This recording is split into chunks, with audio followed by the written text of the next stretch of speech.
She looked everywhere, but they were gone. The mother lioness, strong and proud, had been everything her cubs needed: fierce protector, gentle comfort, fearless hunter. But that day she had no power. The river had risen faster than she could ever imagine. One moment, her cubs were playing near the edge. The next, a monstrous wave swept through, silencing their joyful squeals, pulling them under before she could reach them. She had roared, leapt, clawed at the currents. She had fought the water like she'd fight a hyena for a fresh kill. But nature didn't care. Nature didn't give second chances. Her heart, wild and stubborn, refused to accept it. She searched until her legs trembled and her paws bled. She searched because that's what mothers do when their children go missing. They don't stop. Days passed. She didn't eat. She barely slept. Her once golden coat dulled under the weight of her grief. But still, she searched. Other animals stayed back. They watched her from a distance, aware something had broken in her, something too sacred to be spoken of. No pride would claim her now. No lion would challenge her grief. She was a mother without her cubs, and in the wild, that was a kind of madness no one dared interrupt. She didn't find their bodies. That somehow made it worse. The river had swallowed them whole, left no trace, no goodbye, not even the cruel mercy of certainty. And so she lingered. Every rustle in the grass, every splash of water made her ears twitch and her head lift with desperate hope. But there was no return, no miracle. Then came something she never expected. It was a sound, faint, muffled, weak. But her ears knew. Her mother's heart knew. She sprinted, muscles burning, heart thudding. She followed the cry through the thick brush, around fallen trees, across cracked earth. And then she saw it. A tiny body, soaked and trembling, wedged between two roots like a forgotten secret. One cub, just one. But one was enough. She moved slowly, gently. Her nose brushed against his fur. Alive. He was alive. He couldn't walk. His paw was twisted, probably broken. He whined when she tried to lift him. But she stayed, lying beside him, curling around his body with hers, wrapping him in warmth, in memory, in everything she had left. She stayed until the sun faded and came back again, and again, until her cub's breathing slowed, not from weakness but from calm, until his eyes opened and looked at her not with fear, but trust. The other lions would never understand. They would call her foolish for what she did next. But she didn't care. Because what is a mother if not a lioness who refuses to give up, even when she's lost everything? She knew he couldn't survive like this. The little cub, barely clinging to life, was too weak to stand. His leg was clearly broken, swollen and bent at an unnatural angle. He cried every time she tried to move him. But the place where she'd found him wasn't safe. Too exposed. Too close to the river. Hyenas, jackals, and even vultures would smell his weakness soon. She couldn't leave him. And she couldn't stay. So she made a choice that no wild lioness would normally make. She picked him up in her mouth, carefully as only a mother could, holding him gently by the nape so she wouldn't worsen his pain. Step by slow step, she carried him away from the river, deeper into the brush, further than she had ever taken her cubs before. She didn't know where exactly she was going. She only knew she had to get him somewhere hidden, somewhere quiet, somewhere they could be invisible for a while. The journey was brutal. Her body was exhausted, her stomach empty for days now. But every time she felt like collapsing, she looked down at the tiny cub curled beneath her and found strength she didn't know she still had. He didn't cry much. That scared her more than if he had. He was too quiet, too limp. She licked his face often, nuzzled him close whenever they paused. Sometimes she'd lie next to him, just so he'd feel her warmth. It was her way of telling him she wasn't leaving again, that she would never let the river take him again. By the time she found a small hollow under a fallen tree, night was already creeping in. She padded the space with leaves and grass, circling the cub like a fortress, resting only when she was sure he was tucked in safely. The next days were all the same. She didn't hunt. She didn't move far. She drank from small puddles nearby, just enough to stay alive. She knew she was growing weaker, but she also knew the cub needed her more than ever. She licked his wounds, cleaned the broken leg, chewed soft leaves and spit them out to ease his pain. Instinct had turned her into something more than a hunter. She had become a healer. Still, healing took time, and time in the wild could be a death sentence. One afternoon she heard the growls. Faint at first, but familiar. Other lions. A small pride was moving nearby. 2 lionesses and a male. She froze. If they found her and the cub, they might attack. A mother with an injured cub was a liability, not worth the food, not worth the fight. She stayed low, heart pounding, body wrapped around her baby like armor. But the cub, feeling better by then, let out a small, curious cry. One of the lionesses heard. Her head turned. Their eyes met. And what happened next would change everything. The lioness stared at her. For a long moment, neither of them moved. The fallen tree sheltered her and the cub just enough, but the other lioness had clearly seen them. Her ears twitched. Her nostrils flared, catching their scent. Her body language shifted, not aggressive, not yet curious, just alert. The lioness with the cub held her ground. Her muscles were tense, her body still curled protectively around her child. Her eyes locked onto the newcomers. She didn't blink. She didn't move. She wasn't afraid of dying, not for herself. But if this lioness made a sound, if the male came this way, it would be over. The cub wouldn't survive a challenge. Males didn't tolerate cubs they didn't father. He would kill him without hesitation, and the mother would fight until her last breath trying to stop it. Then something unexpected happened. The stranger looked again, really looked, and softened. Maybe she recognized the grief in the mother's eyes. Maybe it reminded her of something she had once lost.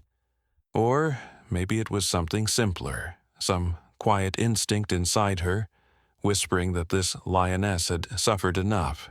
She turned her head slowly, backing away step by step, never taking her eyes off them. And then she left. No roar, no call to the others, no fight. The mother stayed frozen for minutes afterward, unsure if this was a trick, waiting to hear the thudding steps of the male lion. But none came. It was quiet again. Safe, for now. She gently nosed her cub, who had curled into himself, sensing the tension in the air. He blinked up at her, confused but calm. He still didn't understand the danger that had passed so closely. That night, she didn't sleep. She stayed alert, ears rotating, listening for any shift in the wind. Every crack of a twig sounded like a roar. Every rustle could be death. But morning came, and the sun rose like it always did. And with the light came something even more surprising. The same lioness returned. Alone. No pride, no male, no others. Just her. She stopped a few feet away, sitting down, making no attempt to approach further. She watched quietly. At first, the mother lioness snarled softly, warning her to stay back. But the stranger didn't move. She didn't challenge. She just waited. The day passed, and she remained there, just outside the hollow. The mother didn't understand it. Was she watching them? Protecting them? Waiting for something? But then the stranger did something that answered everything.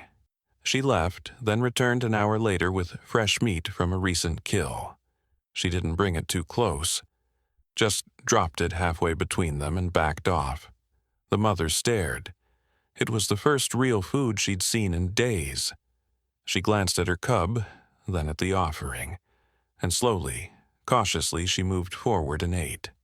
It didn't make sense. This was the wild. Lions weren't generous. Survival didn't allow kindness. But something had changed. This other lioness didn't want to hurt them. Maybe she understood the pain of losing a cub, or maybe she saw a strength in this mother that demanded respect. Either way, the unspoken bond had been made. The mother lioness returned to her cub, fuller, stronger. She curled around him again, hope flickering like a flame inside her. For the first time since the flood, she believed, maybe, just maybe, they would survive this. The days that followed felt different. Still uncertain, still dangerous, but no longer hopeless. The other lioness, the one who had once been a stranger, now stayed nearby every day. She never crossed a line, never got too close, but she was there, always watching, always guarding. It was as if she had silently appointed herself protector of the broken mother and her injured cub. No words were spoken, there were none to speak, but the message was clear. You're not alone anymore. The mother lioness didn't know how to feel about it at first. She had lived her whole life by the rules of the wild. She knew lions could be cruel, especially to the weak. Trust wasn't something easily given. But this lioness didn't act like the others. She didn't dominate, she didn't intimidate. She offered food, she stood watch. And most of all, she respected the mother's space. Slowly, a fragile understanding grew. The cub was healing too. His cries lessened. He began to move his head around, curious again. He even tried to lift his injured leg once, failing miserably but looking almost proud of the effort. She licked his face and rumbled softly in praise. That night, she allowed herself a sigh of relief for the first time. It was small, barely there, but it was real. Then, on the 5th day, everything changed again. They heard the growl, deep, rumbling, threatening. The male. He had caught their scent. The stranger lioness stiffened immediately. She looked toward the sound, then back at the mother lioness, her eyes sharp with urgency. The mother stood quickly, her body low, covering her cub. He was still too weak to move fast. If the male got close, there would be no chance to run. The male emerged through the brush. Huge, golden, and scarred. His eyes scanned the hollow, and his nose twitched with recognition. The stranger lioness stepped forward, placing herself between him and the mother. It was madness. No lioness stood against a male for a cub that wasn't hers. But she did. The male growled louder now, confused, then angry. He bared his teeth, stepping toward the hollow. The mother braced herself, letting out a low, savage snarl, ready to die if she had to. Then the stranger lioness did something that left them all stunned. She roared. Not out of rage, but out of warning. She walked up to the male, bold and unshaking, and stood nose to nose with him. Her body blocked his view. Her roar deepened again, low and threatening. The male hesitated. He growled, trying to assert dominance, but she didn't move, didn't submit. She stood like stone. And after a tense, crackling moment, he turned. Just like that, the threat was gone. The stranger returned to the hollow, breathing heavy. She didn't look at the mother lioness or ask for gratitude. She simply laid down nearby and rested. But the mother watched her, eyes wide with something that looked a lot like awe. Because this lioness, a lioness who owed her nothing, had risked everything to protect a broken mother and a half-healed cub. Not because she had to, but because somewhere deep inside her, she chose to. By now, they were more than strangers. Something invisible but unshakable had formed between them. The mother lioness no longer flinched when the other approached. She even let her sit a little closer, just outside the hollow where the cub now lay, more alert than ever. His eyes watching the world with a quiet kind of wonder. His leg was still stiff, swollen but healing. He could scoot forward now with clumsy determination, dragging himself a few inches at a time. His mother watched his efforts proudly, always nearby, always ready to nudge him back toward safety if he strayed too far. The days blurred into a routine, one that shouldn't have been possible in the wild. The stranger lioness hunted and brought food. Small animals, easy catches, sometimes already half-eaten to save the cub from struggling. She always brought enough for 2, sometimes 3. She'd drop it gently, then wait a few feet away, watching quietly, never expecting anything in return. And one day, without realizing it, the mother lioness did something that surprised even herself. She called out to the stranger, softly with a low rumble, an invitation. "Come closer." The other lioness hesitated, ears perked. Then she stepped forward, carefully, slowly, and for the first time, the 2 lionesses ate together. No growling, no tension. It wasn't just survival anymore, it was something far rarer, a silent promise of trust. The cub watched them both, eyes wide. He was learning, even in his fragile state. Learning that not all power comes from strength. Sometimes it comes from softness, from choosing to protect instead of dominate. That night, for the first time since the flood, the mother lioness closed her eyes and truly rested. Not just with one ear open, not with her muscles coiled, ready to spring, but peacefully, trusting the world for just a moment, to hold her and her cub in something close to safety. And the other lioness? She kept watch. Always. She didn't have to. She could have walked away long ago. But she didn't, and over time, the cub began to see her not just as a figure nearby, but as part of them. Sometimes he'd reach for her with his paw. Other times he'd crawl over her tail by accident and curl up beside her. She never moved away, never growled. She let him, as if he were hers too. It was strange, unnatural even, for lions to live like this. 2 mothers, 1 cub. A bond not made by blood, but by something deeper. Grief, survival, maybe even love.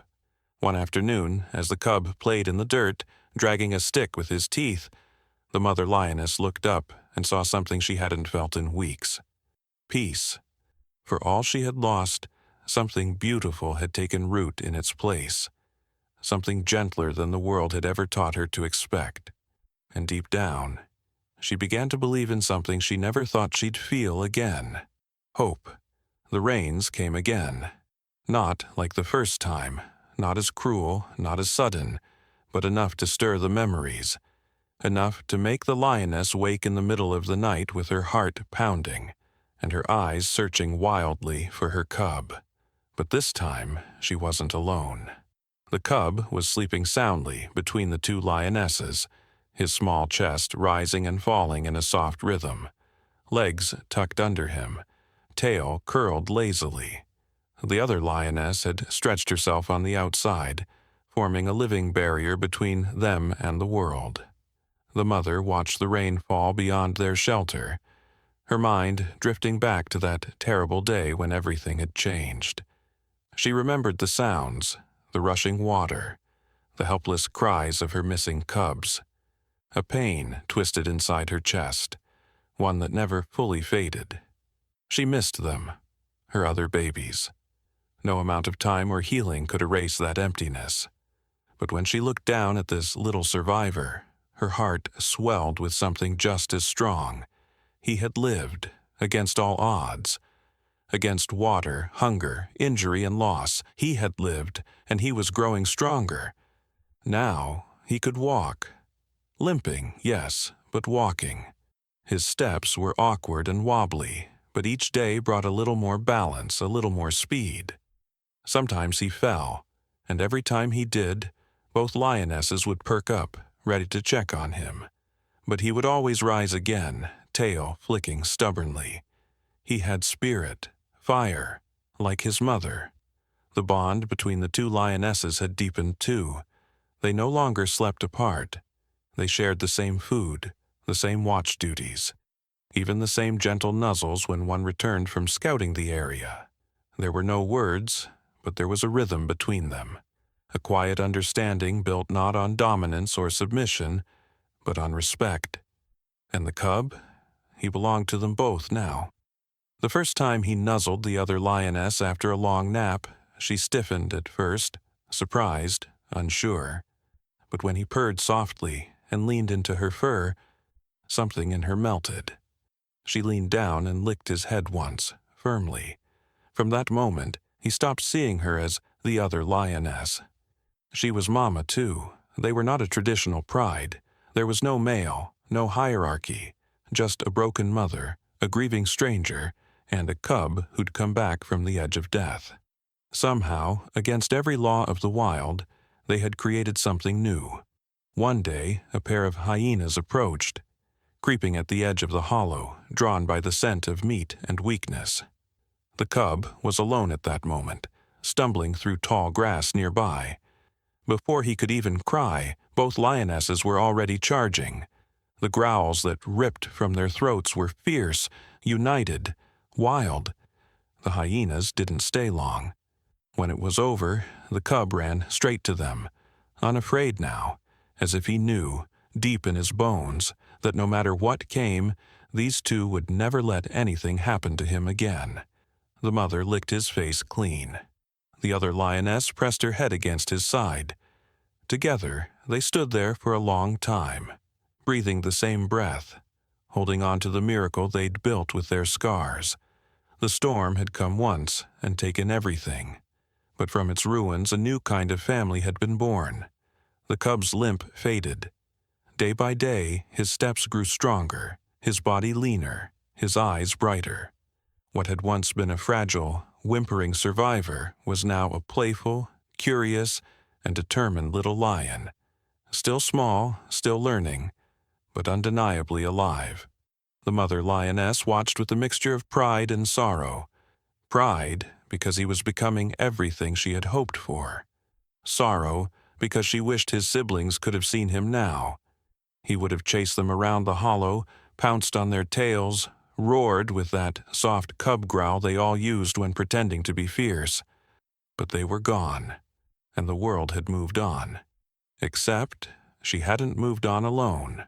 The other lioness had become her anchor, the kind of presence that didn't just protect, but understood.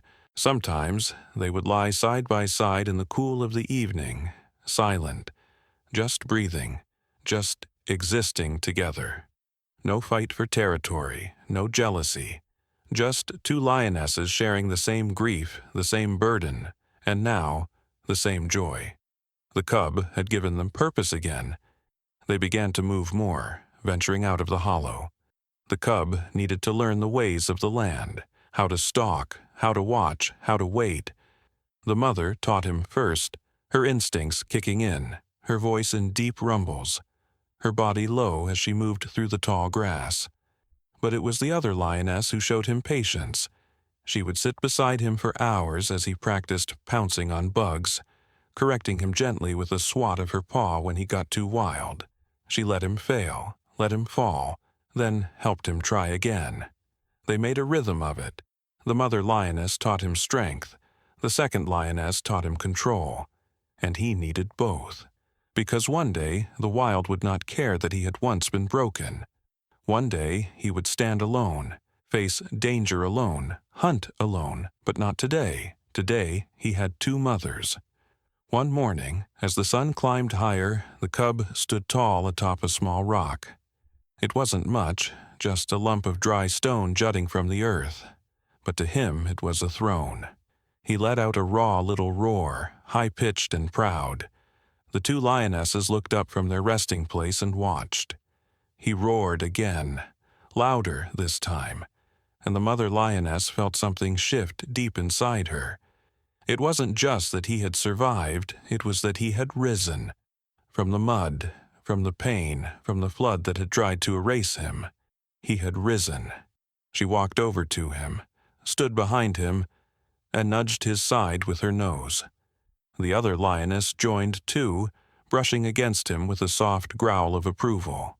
He looked at them both, eyes filled with a happiness that didn't need to be spoken. They were his world.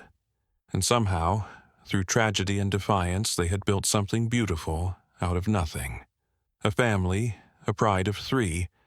Seasons changed, but their bond did not. The cub was no longer just surviving, he was thriving. His coat shone gold in the sun, his body now filled with muscle and energy. The limp was almost invisible, a faint reminder of the pain he'd once endured. But even that didn't slow him down anymore. He was quick, clever, and bold, the kind of lion who turned heads even when he didn't mean to. He was still young, but lions in the area had begun to notice him. Other prides would spot them from a distance, the unusual trio. Whispers moved across the savannah. 2 lionesses, 1 cub, no male, no pride. Yet they survived, strong and untouchable, because no one dared test the ones who had already lost everything and chosen to fight instead of fade. And the mother? She never stopped watching him. Not just with the protector's eye, but with something deeper. Each time he brought back a small kill on his own. Each time he rolled over to let the second lioness swat him in a mock scolding. She felt her heart fill a little more. He wasn't just her son. He was their son now. That truth had taken root in all 3 of them. The second lioness had changed too. The once cautious guardian now acted like a lioness who belonged. She no longer kept her distance, no longer stood apart when they slept. Sometimes she would even nudge the mother lioness playfully, just like cubs did, no dominance, no fear, just connection. And then one morning something happened that neither of them could have expected. Another lioness appeared, alone, thin, eyes tired, paws worn. At first, the mother lioness rose with instinctive caution. She stood tall, blocking her cub from view. But the second lioness stepped forward first, head low, posture calm. They studied the newcomer. She didn't snarl, didn't threaten, just stood there as if asking a silent question. Is there space for one more? The mother lioness hesitated. She looked at her son, now playfully rolling in the dirt, unaware of the decision being made. Then she looked at the lioness beside her companion, her sister by fate, and finally at the thin, trembling lioness who stood before them, quiet but brave. And she nodded. Just like that, their story began again. Their pride, once broken by water and grief, was growing. Not by blood, not by dominance, but by choice, because the world they lived in was cruel. Nature didn't offer kindness, but they did. These lionesses, scarred and tired, had created something stronger than tradition. They had chosen love, chosen protection, chosen each other. And that little cub, once buried in mud, nearly lost to the flood, now stood tall between 2 lionesses, with a third soon to join. He had become the heart of something rare. Not a pride built on power, but a family built on healing. And in the end, that made them stronger than any storm ever could. Subscribe.